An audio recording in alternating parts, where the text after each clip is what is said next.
ती भागवत, तर कोणी याला उद्धव गीता म्हणतात. 11वा स्कंद आणि 11व्या स्कंदामध्ये या भिक्षू गीताचं निरूपण आपलं सातत्याने चालू आहे. त्या भिक्षूने काय केलेलं आहे, तर भगवंताला कसं प्राप्त केलं. अनेक प्रकारची संकटे त्याच्यावर आली आणि संकटांना न घाबरता त्याने काय केलं, तर सातत्यानं भगवंताचं नामचिंतन करून आपलं काय केलं, स्वतःचं सार्थ करून घेतलं. म्हणजे कितीही संकट आले तरी पण ज्याचं मन ढळत नाही, ज्याचं मन एकाग्रचित्त झालेलं आहे, ज्याचं मन ज्याची बुद्धी एकावलंबनात्मक झालेली आहे, एका परमात्मा स्वरूपाशी एकरूप झालेली आहे, एकावलंबनात्मक म्हणतात त्याला. हा तो माणूस कशालाच घाबरत नाही हो. कारण काय, त्याला नाही घेणंच काय नाही त्याला. तो कोणाचा त्याच्याशी संबंधच नसतो. कोणी काही बोलो, कोणी चालो, कोणी बोलो, कोणी निंदो करो, कोणी निंदो अथवा वंदो आमचा धंदो हरिगोविंदो, कोणी निंदो अथवा वंदो आमचा धंदा हरिगोविंदो. बघा, धंदाच लावला त्याने हो नामस्मरणाचा. आणि त्या नामस्मरणातून माणसाला अशी स्थिती होते. आपल्याला 51व्या श्लोकामधून आपण काल 50वा श्लोक पूर्ण केलेला आहे आणि 51व्या श्लोकामध्ये आपल्याला चिंतन मांडायचं 51व्या श्लोकाचं. लोक जर सुखदुःखाला कारण असतील तर आत्म्याला सुखदुःखांचे कर्तृत्व येत नाही. काय सांगतात, लोक सुखदुःखाला कारणीभूत असतील. प्रत्येक माणसाला सुख आणि दुःख, सुख आणि दुःख हे आहेतच. जन्माला आल्यापासून माणसाच्या मागे ते लागलेले आहेत. एकदा का माया धारण केली, परब्रह्मावर माया आली, मायेचा बुडबुडा आला की तो आज ना उद्या फुटणारच आहे. काय होणार आहे, हा बुडबुडा आलेला आहे शरीर आपला आणि तो आज ना उद्या जाणार आहे. पण त्या जाणाऱ्या शरीराला त्रास कशामुळे होतो हे नाथबाबा आपल्याला सांगतात. त्यांनी सांगितले आपल्याला देवता त्रास देतात, माणसं त्रास देतात. नाही, अजिबात नाही, खोटं आहे. ग्रह त्रास, खोटं आहे, ग्रह पण त्रास देत नाही.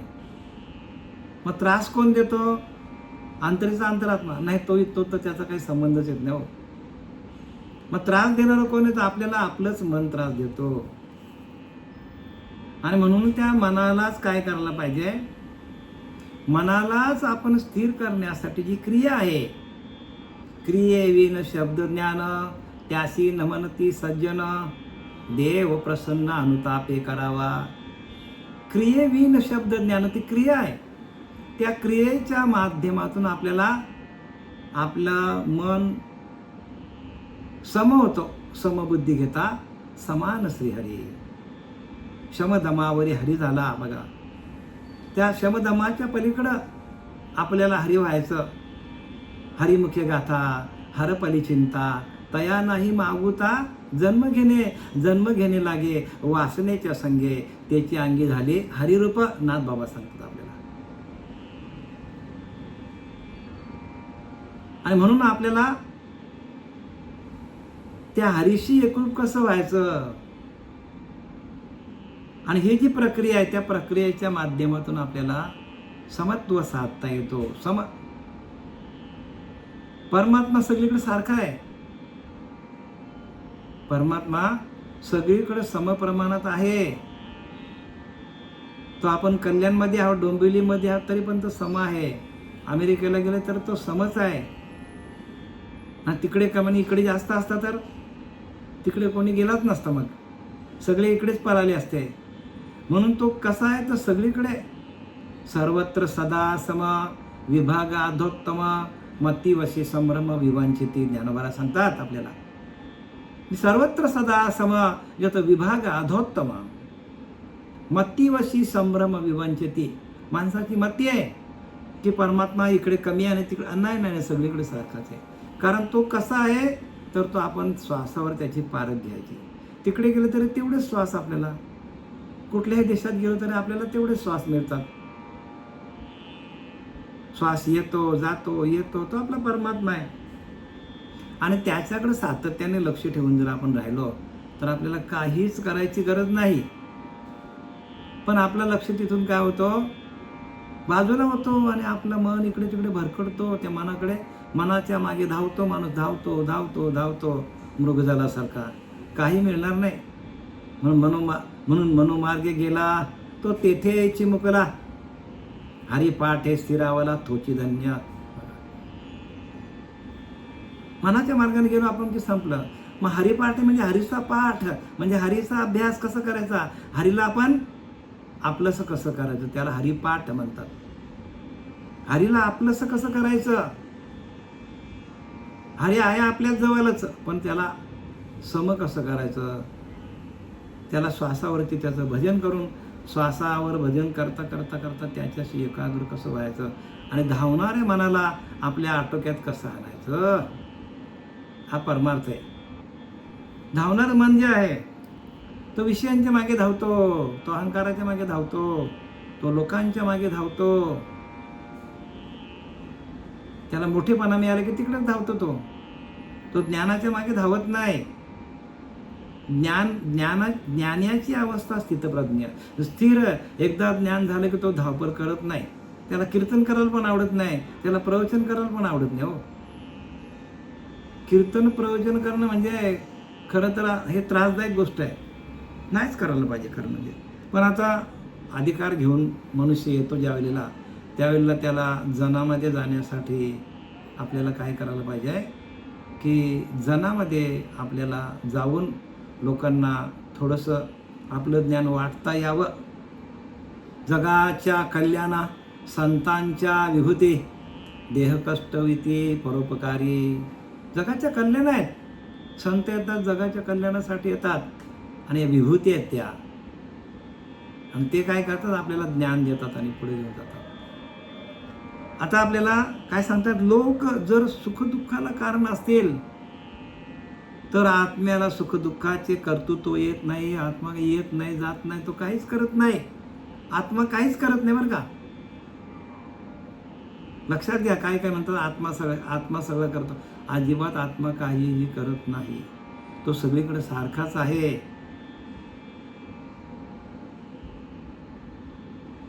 सगळीकडे परमात्मा ओतप्रोत भरलेला, तो काहीही करत नाही आणि त्याच्यावर आलेली माया सगळं कार्य करतो. नाही तर काही लोक सांगतात आत्मा करतो, देव करतो, कोणीच करत नाही. लक्षात घ्या, ही सगळी माया कार्य. माया सर्वकारी, ब्रह्म काहीच न करी. माया विकारी, ब्रह्म निर्विकारी. लिहिलं की नाही सरळ सरळ, माया विकारी हो. आणि मायेच्या मागे लागलं की माणूस विकारी, माणूस भिकारी होतो. भिका मागायला लागतो, कामाकडे भीक मागतो, क्रोधाकडे भीक मागतो, लोभाकडे भीक मागतो. आणि 3 दारं जे आहेत ते 3 दारं नरकाची आहेत. माणसाला नरकाला कोण काय नेतो, तर काम, वासना, क्रोध आणि लोभ. पुन्हा अति लोभ तो शोभ होईल जाना, अति विषय सर्वदा दैन्यवानी. दैन्यवानी अवस्था माणसाची, आणि ती अवस्था घालवण्यासाठी आपल्याला काय सांगितलं आहे, जसं भिक्षू गीत गाणारा तो भिक्षुक, त्याने जसं आपल्या मनाला काय केलं, समचित्त केलं, सारखं केलं, कुठे धावून दिलं नाही, भगवंताच्या नामामध्ये ठेवलं, तसं आपल्याला व्हायला सांगितलंय.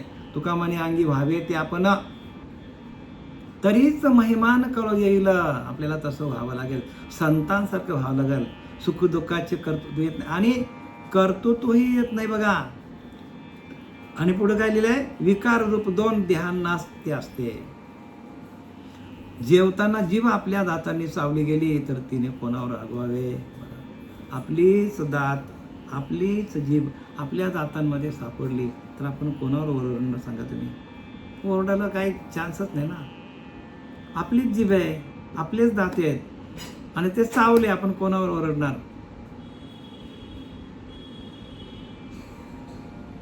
आणि म्हणून लिहिले विकार रूप 2 देहांनाच असते. आणि पुढे जेवताना जीभ आपल्या दातांनी चावली गेली तर तिने कोणावर रागवावे. प्रश्न केलाय, कोणावर रागवणार आपण? तसं आपलंच मन इकडे तिकडे भरकटलं आणि त्या मनाने जर खसका खाल्या, मनाकडून जर काही अपराध झाले, तर मग आपण कोणावर रागवणार हो? म्हणून आपण सावध व्हायला पाहिजे. आता आपण ओवी क्रमांक 772 पासून सुरुवात करूया. जननी जठरी ज्यासी जनन, जननी जठरी ज्यासी जनन, त्या नाव बोलिजे ते जन, ते सुखदुःखांशी कारण, सर्वथा जाण मज नव्हेची. जननी जठरी ज्यासी जनन, त्या नाव बोलिजे जन. आता जनाबद्दल त्याने सांगितलं. जन कशाला म्हणतात? तर जे आईच्या पिंडामध्ये म्हणजे उदरामध्ये जे जन्माला येतात आणि आईच्या उदरातून बाहेर आल्यानंतर त्याला जन म्हणतात. जन म्हणजे लोक, लक्षात घ्या. जननी जठरी ज्यासी जनन, जे आपल्या आईच्या पिंडामध्ये वाढतात त्या नाव बोलिजे जन, त्याला जन म्हणतात म्हणजे लोक. ते सुखदुःखाशी कारण, सर्वता जाण मज नव्हेची. ते आपल्याला सुखदुःखाला कारण नाही म्हणतात. नाथ बाबा सांगतात ते सुखदुःखाला कारणीभूत नाही. म्हणजे लोक आपल्या सुखदुःखाला कारण नाही. बघा आता कसं आपल्याला नाथबाबांनी कसं आपल्याला पटवत नेलंय पुढं कसं सोडवण केली आपली. बघा ज्याची त्याने. जन जनाशी दे दुःख बाधू, त्या आत्म्याशी काय संबंधू, आत्मा देहा तितू शुद्धू, सुख दुःख बाधू त्यान लगे. जन जनाशी दे दुःख बांधू, लोकच लोकांना त्रास देतात, ते त्या आत्म्याचा काय संबंध? आत्म्याचा काय संबंध आहे का? लोकच लोकांना त्रास देतात, माणूसच माणसाला त्रास देतो. नाथबाबा सांगतात एक माणूस दुसऱ्या माणसाला त्रास देतो, तर त्या आत्म्याचा काही संबंधच येत नाही. कारण आत्मा देहातीत आहे, मनातीत आहे. आत्मा कसा आहे? देहाच्या पलीकडे आहे. तो प्रत्येकाकडे आहे पण साक्ष रूपाने आहे. जसा सूर्य एकच आहे, लक्षात घ्या परत जसा सूर्य एकच आहे पण तो साक्षी रूपाने प्रत्येकाला काय करतो? प्रकाश देतो. एकाच ठिकाणी एकच आहे. तसा आत्मा एकच आहे, तो एकाच ठिकाणी पण तो कसा व्याप्त आहे. जसा सूर्यप्रकाशक सहस्त्र रश्मी, जसं सूर्याचा प्रकाश हजारो किरणांनी काय करतो? प्रकाश देतो. या तिन्ही लोकांमध्ये त्याचा प्रकाश आहे सूर्याचा, पण तो एकच आहे. तसा आत्मा एकच आहे, तो सुख पण देत नाही आणि दुःख पण देत नाही. तो काहीच करत नाही. आत्मा येत नाही, जात नाही, काही ना. तो असतच असे सर्व काल तो आहे. आत्मा देहातीत शुद्ध. बघा देहाच्या पलीकडे शुद्ध आहे तो. पण सुख दुःख बाधू त्यान लगे, आणि त्या आत्म्याला सुख पण लागत नाही आणि दुःख पण लागत नाही. सुखाचाही संबंध नाही आणि दुःखाचाही संबंध येत नाही, पण तो सर्व काल आहे. पण त्याच्यावरती आलेली माया जी आहे ती मायाला काय करतो? माया विकारी, ब्रह्म निर्विकारी, माया विकारी. आणि म्हणून माया विकारी म्हणून भिकारी माणूस भिकारी काय? माया विकारी हो. विकार कोणाकडे आहेत? मायेकडे. ब्रह्म शुद्ध आहे. ब्रह्म कसा? व्यापक आहे ब्रह्म, आणि व्यापक आहे म्हणून तो शुद्ध आहे. आपण जोपर्यंत मर्यादित आहोत तोपर्यंत आपल्याला सुख दुःख आहे. आपण व्यापक झालो तर आपल्याला पण सुख दुःख नाही. आत्म्याला तुम्ही शोधायला जाल तर सापडेल का तुम्हाला? कारण तो व्यापक आहे. आपल्याला दुःख काय? तर आपण सीमित आहोत. आपण एक छोटासा देह धारण करून आलोय म्हणून आपल्याला दुःख आहे. आणि त्या दुःख कोणाला आहे? मनाला आहे. आणि ते मनचं जर आपण त्या व्यापक तत्वाशी एकरूप झालो, त्या मनचं त्या ब्रह्मानंदामध्ये गेलो, त्या मनचं नाद ब्रह्मामध्ये गेलो, तर आपल्याला पूर्ण देहाचा निराश होतो. आणि देहाचा निराश झाल्यानंतर जो आनंद सुख आहे त्याला काय म्हणतात? सच्चिदानंद स्वरूप. मग आपले महात्म्याले आहे सच्चिदानंद सद्गुरू श्रीपाद बाबा, सच्चिदानंद सद्गुरू रामदास बाबा, सच्चिदानंद सद्गुरू नारायण बाबा, सच्चिदानंद सद्गुरू रोहिदास बाबा, सच्चिदानंद सद्गुरू नाना बाबा, सच्चिदानंद सद्गुरू पांडुरंग दिवेकर बाबा आले आपल्याकडे ते, पण ते देहावरती नव्हते. देहीच विदेही होणे, करून काहीच न करणे. बघा, देहामध्ये असतानाच विदेह व्हायला पाहिजे. जीवमुक्तांची लक्षणे जीवमुक्त जाणती, जिवंतपणीमध्ये असतानाच मुक्त व्हायला पाहिजे. या देहामध्ये असतानाच विदेह स्थितीला जायला पाहिजे. त्याला ज्ञान म्हणतात. वाचणं म्हणजे ज्ञान नाही, सांगणं म्हणजे ज्ञान नाही, ऐकणं म्हणजे ज्ञान नाही, कीर्तन करणं म्हणजे आदिवातच ज्ञान नाही. मग दवंडी पिटलाची कीर्तन म्हणजे दवंडी पिटल आहे. त्या कीर्तनामध्ये त्या प्रवचनातून साधक घडविणे हा मुख्य उद्दिष्ट आहे. ज्ञानी काय सगळे ज्ञान येतो. कोण ज्ञानी मला सांगा. प्रत्येक माणूस हा ज्ञानीच आहे. प्रत्येक माणसाकडे ज्ञान आहे. असा एकही माणूस मिळणार नाही का तो अज्ञानी आहे. प्रत्येक माणूस ज्ञानी आहे, पण तो आत्मज्ञानी नाही ना, तोच तर लफडा झालाय. म्हणून ज्ञानी एक अंतरीचा अंतरात्मा. काय लिहिलंय? ज्ञानी एक अंतरीचा अंतरात्मा, त्याचा कळावया महिमा. सद्गुरू पाहिजे. बघा, गुरु पाहिजे आपल्याला. काय पाहिजे? गुरु पाहिजे. आपल्याला गुरुशिवाय ज्ञान नाही. गुरु बिन कोण बतावे बाट, बडा कठीण यमघाट. आत्म्याचं ज्ञान संपादन कर. आपल्याच आत्म्याचं आपल्याला ज्ञान नाही. किती वाईट परिस्थिती बघा. ज्याच्या सत्तेवर आपण जगतो त्याचंच आपल्याला ज्ञान नाही. म्हणजे किती आपल्याकडं अज्ञान आहे हो. म्हणून कालचा जो दीपामावस्या होता त्याचा उद्दिष्ट तेच होता की अरे बाबांनो, तुम्ही किती अंधारात राहणार. दिवे हजारो लावले तरी तुमच्या आतमध्ये अंधारच आहे. हजारो दिवे लावले, करोडो दिवे लावले, पण दिवे बाहेर लावले, पण आतला दिवा कधी प्रकाशित व्हायचा. म्हणून सांगितलंय अंतरीचे ज्ञानदीप. काय लिहिलंय? अंतरीचा ज्ञानदीप आहे तो मावळू देऊ नको, आणि हरिभजनाविन काळ घालवू नको. अंतरीचा ज्ञानदीप आहे, आणि तो ज्ञानदीप आपल्याला लावता यायला पाहिजे. बाकी आपण हजारो दिवे लावले, फायदा काय होणार नाही.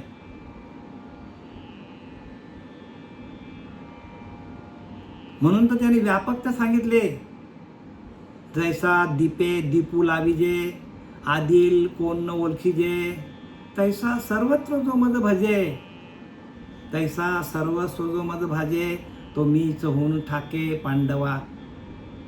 जैसा दीपे दीपू लाविजे, आदिल कोण न ओळखीजे. बघा, एका दिव्याने दुसरा दिवा लावला, हजारो दिवे लावले, आणि एखाद्या माणसाला सांगितला याच्यातला पहिला दिवा कुठला लावला, ओळख येईल का? ओळखता नाही ओळखता येणार. तैसा सर्वस्व जो मज भजे, तो मीच होऊन ठाके पांडवा. सर्व भावाने मला जो भजतो, अरे अर्जुना, तो मीच होऊन जातो, म्हणजे तो देव होऊन जातो. देव होण्याची क्रिया आहे, देव बघण्याची क्रिया नाही आहे. देवाचं दर्शन नाही आहे. देवदर्शन आतमध्येच आहे. देवाचं दर्शन आतमध्ये, आणि आपण देवाला शोधतो बाहेर. कसं आपली सांगा मला, कशी भेट होईल देवाची? जन जनाशी दे दुःख बांधू. त्या आत्म्याची काय संबंध? बघा, आत्म्याचा काही संबंधच नाही. एक देह दुसऱ्या देहाला त्रास देतो. आत्मा देहाती तो शुद्ध, आत्मा देहाच्या पलीकडे आहे, आणि तो शुद्ध आहे. सुख दुःख बाधू त्यान लगे. म्हणून आत्म्याला सुख दुःख बाधत नाही. काही माणसं म्हणतात की आत्मा दुःखी झाला. आत्म्याला काही सुख दुःख नसतो. देहाशी होईल दुःख, देहोती तुका पांचभौतिक, त्याशी परस्पर असे ऐक्य, सर्वता सुख दुःख घडेना. देहाशी होईल दुःख.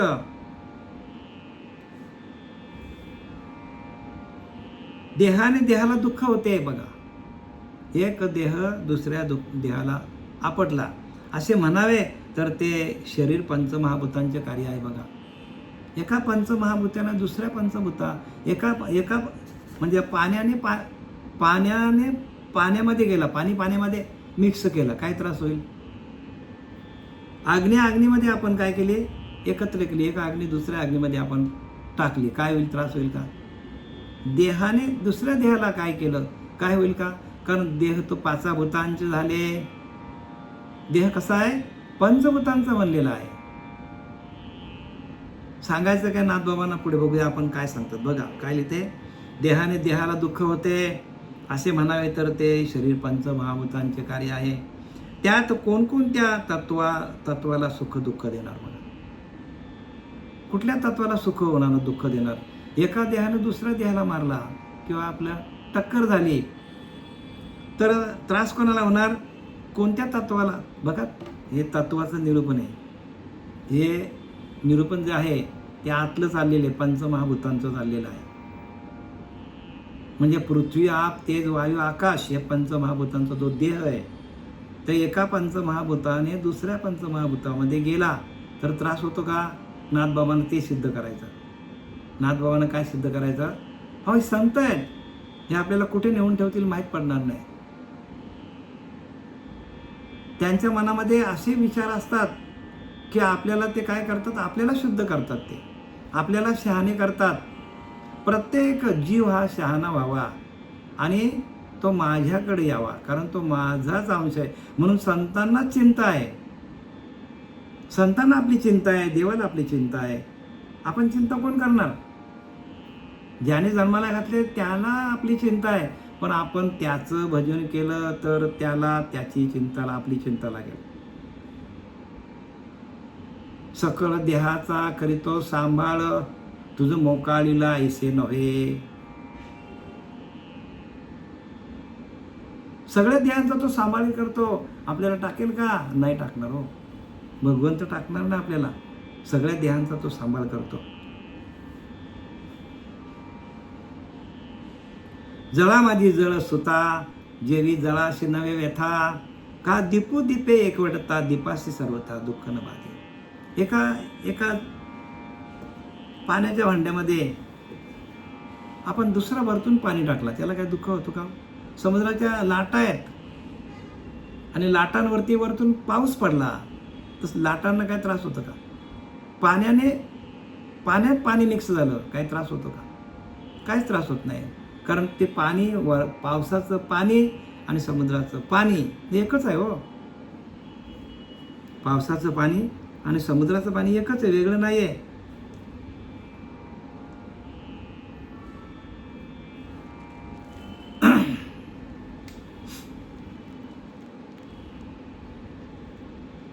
देहाने पाण्यात पाणी ओतले तर त्याला दुःख होत नाही. दिव्याला जाऊन दिवाण आणला तर त्याला दुःख होत नाही. आणि पार्थिव जड वस्तूने दुसऱ्या जड वस्तूला सुख दुःख होत नाही. व आत्मा तर देह आणि सुख दुःख यांना स्पर्श करीत नाही. बघा, आत्मा तर देहाला स्पर्शच करत नाही. मग देहाला दुःख कसं होईल? आत्म्याला पण दुःख कसं होईल? कारण आत्मा तर या देहाच्या पलीकडे आहे. तो देहातीत आहे, मनातीत आहे. आत्मा कसा आहे? पलीकडे आहे. जसं मी तुम्हाला सांगितलं की सूर्य एकच आहे, पण सूर्याची किरणं आपल्यापर्यंत येतात आणि आपल्याला काय करतात? आपल्याला प्रकाशमान करतात, आपल्याला उजाला देतात प्रत्येक देहाला, आणि आपल्याला उष्णता देतात.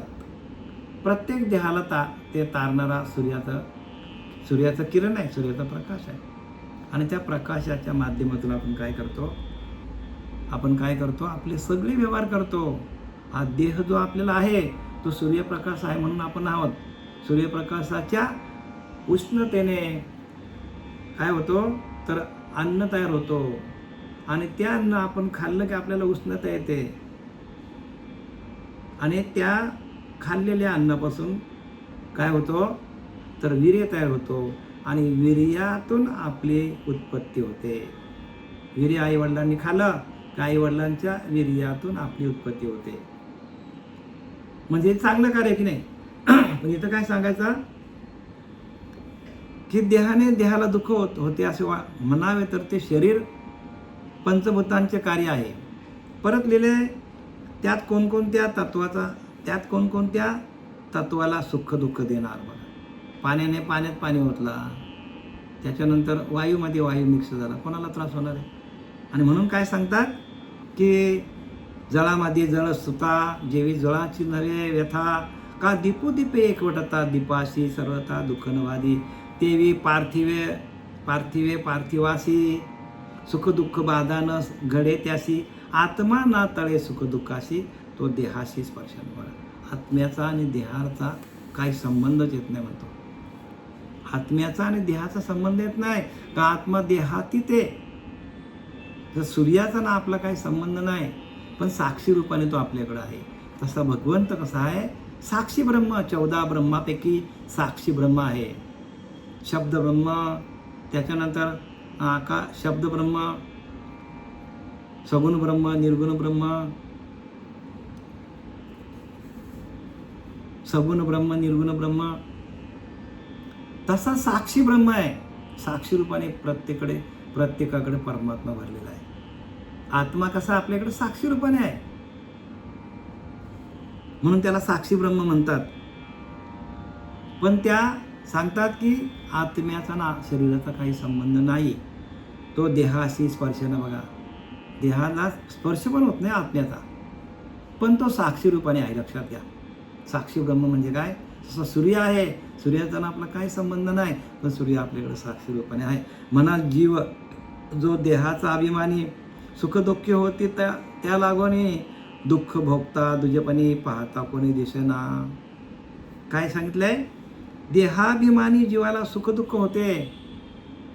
ज्याला देहाचा अभिमान आहे अशा त्या देहाला काय होतो, सुख दुःख भोगावे लागतो.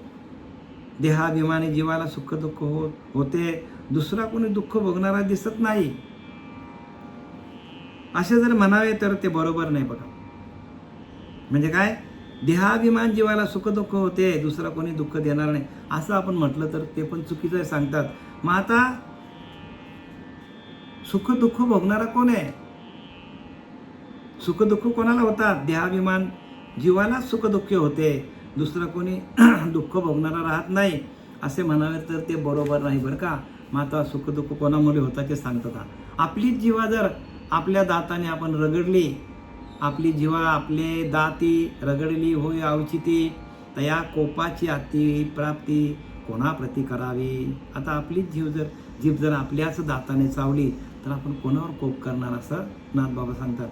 तेथील कोपाच्या कडाडी दात पाडी की जीभ तोडी तैसा जगी एकात्मता धडपडी कोप यावया सवडी असे ना. आपली जीभ जर आपल्या दाताने चावली तर आपण दात पाडायचं का. दात पाडायचं आपलं कसं पाडणार आपण. आपलीच जीभ आहे. नाही आपण बोलतो नाही आपली जीभ आणि आपलाच ओठ आणि आपलेच दात. आता काय करावं सांगा, कोणाला बोलणार आपण. कोपच करू शकत नाही आपण. जो पुढीलाचे ढुक्क्यांनी पडे तो तयावरी कोपे वावडे स्वये निरसोनी गडबडे तो लाजीला मागे पुढे न कोपता निघे. काय सांगतात की बघा इथं काय लिहिलंय, दुसऱ्याला धक्का जर लागला आपला तर माणूस त्याच्यावर संतापतो, पण तो जर स्वतःच पाय घसरून पडला तर कोणावर ओरडणार. आपण पाय घसरून आपणच पडलो, खूप चिकट होता आणि त्याच्यावरनं पाय घसरला आणि आपण लागला जोरात. आता आपण कोणावर ओरडणार. दुसऱ्यानं धक्का मारला तर आपण ओरडू, पण आपल्याच घसरण्याने जर आपण पडलो तर आपण कोणावर संतापणार. तो मागे पुढे पाहतो व न रागवता अजून पुढे जातो. मागे पुढे बघतो, आपल्याला कोणी बघितलं तर नाही ना, आणि तसाच उठतो, कपडे झटकतो आणि चालायला लागतो. काय करतो, तसाच उठून कपडे झटकतो आणि चालायला लागतो. तेवी मीची भूते मीची भोगता माझा दुःखाचा मी दाता, जगी मीच मी एकात्मता, कोणावरी आता कोपावे. माझ्या सुख दुःखाशी कारण, यापरी नव्हती जण, म्हणा जरी देवगण, तरी तेही प्रमाण घडेना. आता पुढे सांगतात ना बाबा की आपणच घसरून पडलो, आपण आता कोणावर ओरडणार. आणि माझ्या दुःखाला कारणीभूत काय आहे, तर माझ्या सुखदुःखाशी कारण, यावरी नव्हती जण, म्हणाल तरी देवगण, तरी तेही प्रमाण घडेना. आता सगळं सोडलं त्याने आणि आता म्हणतो माझ्या दुःखाला कारण कोण आहे, तर देवच माझ्यावर कोपतो म्हणतो. देवानेच मला त्रास दिला. काय केला, मला देवाने त्रास दिला, देव माझ्यावर कोपला म्हणून मला त्रास झाला. आता देवतांना पकडतो. आता देवाला तो जबाबदार पकडतो. मी पडलो, आपडलो, मला लागला, मी घसरलो. म्हणजे एक एक प्रश्न समर्थांनी म्हणजे नाथबाबांनी आपल्याला पुढं सोडवायला सुरुवात केलेली आहे. त्या सगळ्या सुखदुःखांना कारणीभूत कोण आहे, आत्मा पण नाही, देह पण नाही, पंचमहाभूते पण नाही आणि देवता तर अजिबात नाही. नंतर सांगतो नवग्रह पण नाही. मग आपल्या सुखदुःखाला कारणीभूत कोण आहे, तर त्याचं विवरण आपल्याला पुढच्या निरूपणामध्ये आपल्याला भगवंत उद्धवाला सांगणार आहेत. म्हणजे उद्धवाला म्हणजे आपल्याला सांगणार आहेत. ते आपण पुढचं निरूपण आपण पुढच्या वेळेला आपण त्याचं चिंतन मांडूया.